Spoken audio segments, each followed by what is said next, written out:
I think the principal opposition party, the Congress party, seems to be confused between this amendment bill and the NRC.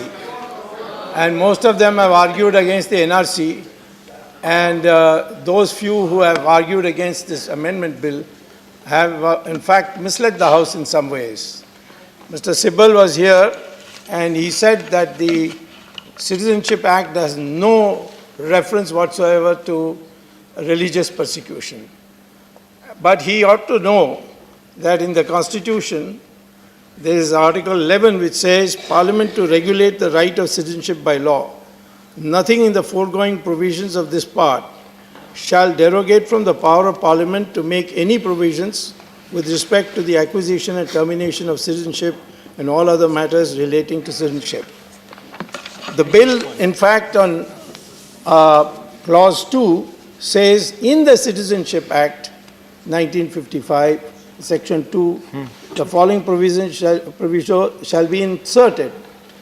Provided that any person belonging to Hindu, Sikh, Buddhist, Jain, Parsi or Christian community from Afghanistan, Bangladesh or Pakistan who entered in India on or before 31st December 2014 and was being exempted by the central government by or under Clause C, etc., or from the application of the provisions of the Foreigners Act 1946, any rule or order made therein shall not be treated as illegal migrant for the purposes of the Act.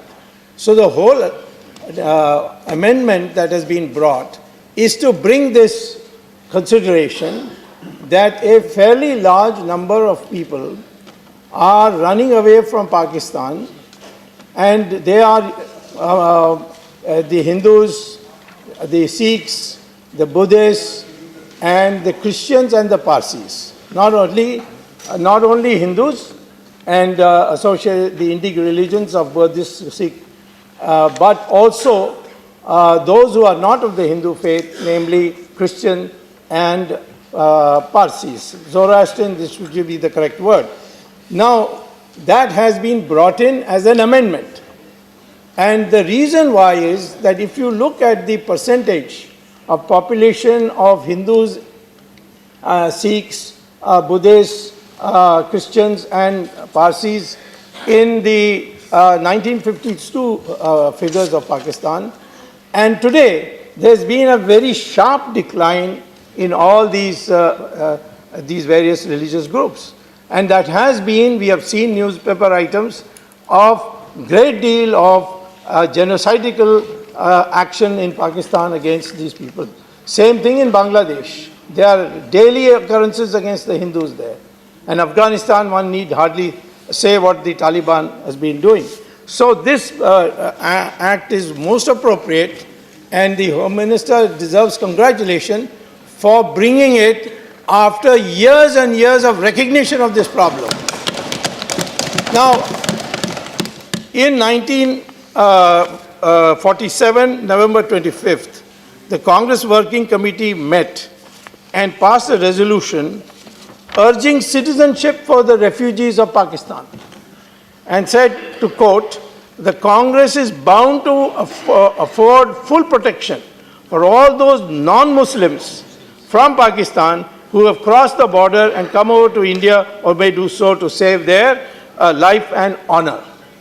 Now, they are saying that you can't do this, but their own party, as far back, they said it. They said you can't do it. This is Article 14. I'll come to Article 14 also. The amount of illiteracy in Congress is unbelievable.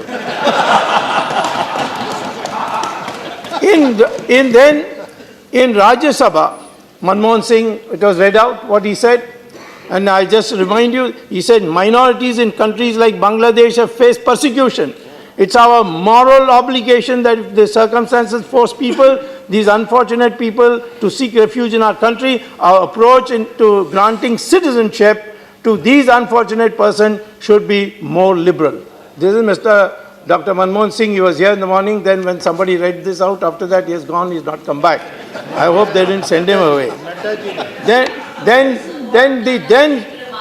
the Chief Minister of Assam, Tarun Gogoi, had submitted a memorandum to the then Prime Minister Dr. Manmohan Singh on April 20th, 2012, pleading that the religious minorities had to flee due to discrimination, religious persecution at the time of partition, and they should not be treated as foreigners and given citizenship.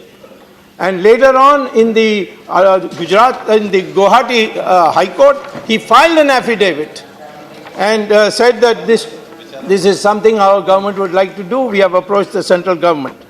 So, in all, all that we can say is that the BJP government has acted instead of giving speeches and passing resolutions, which is what has been done by the opposition, particularly the Congress party. And it is here that one last question I would deal with, and then I will conclude what I have to say. Article 14 does not bar this particular amendment, because it has been in number of judgments. You can't just read blindly the Article 14, what it says. Article 14 has been undergone many, scrutiny in many court cases. One of the best presentation of Article 14 and what it means is the Antule case, where the government had created a special court, and this was challenged in the Supreme Court, that how can you have a special court for an individual? This is Article 14 violation. And then the 9-judge bench gave a judgment, which is a classic judgment in 1988, where they said that when it comes to Article 14, only equal groups can be, only people who are equal in terms of their entitlement, only there you can invoke Article 14. Today, for instance, on SPG, we have for Prime Minister a separate security force that's permitted because Prime Minister is in a separate category. But for the rest of the members of Parliament and others, we have gone on the basis of not only the gradations on the basis of security risk. So Article 14 says you can make this distinction. And we have made this distinction because in Pakistan, in Bangladesh, in Afghanistan, these groups who have been identified have been singled out for ill treatment and oppression. And as far as the Ahmadiyas are concerned, or the Sunni Shias are concerned, they would prefer any day going to Iran, where it's a Shia country, or to Bahrain, where Ahmadiyas are accepted as Muslims. Both of them declare themselves as Muslims. They don't say that we are in a distinct religious group. It is the Wahhabi group in Pakistan which says you are not Muslims. But the world in general accepts them as Muslims. So they cannot come into this category because these countries are Darul Islam. They are religious constitution where Islam has been accepted as the state religion. And therefore, to bring that in is rubbish. In fact, many single Muslims have come to our country to seek refuge. Tariq Fateh is one of the examples, Taslima from Bangladesh. Then what happened? They said, this is only our intermediate point. Taslima went and got citizenship from Sweden, and Tariq Fateh got it from Canada. And therefore, in our country, I don't think a Pakistani Muslim wants to leave and come to our country.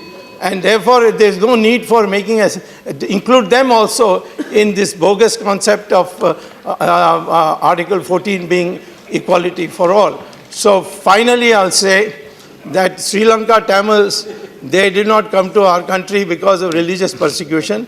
There was a war there, and because the area of Tamil Nadu, of Sri Lanka, the Tamil areas of Sri Lanka, there was a full-fledged war, and they came on that. After that, after our government came, they have all been regularly going back.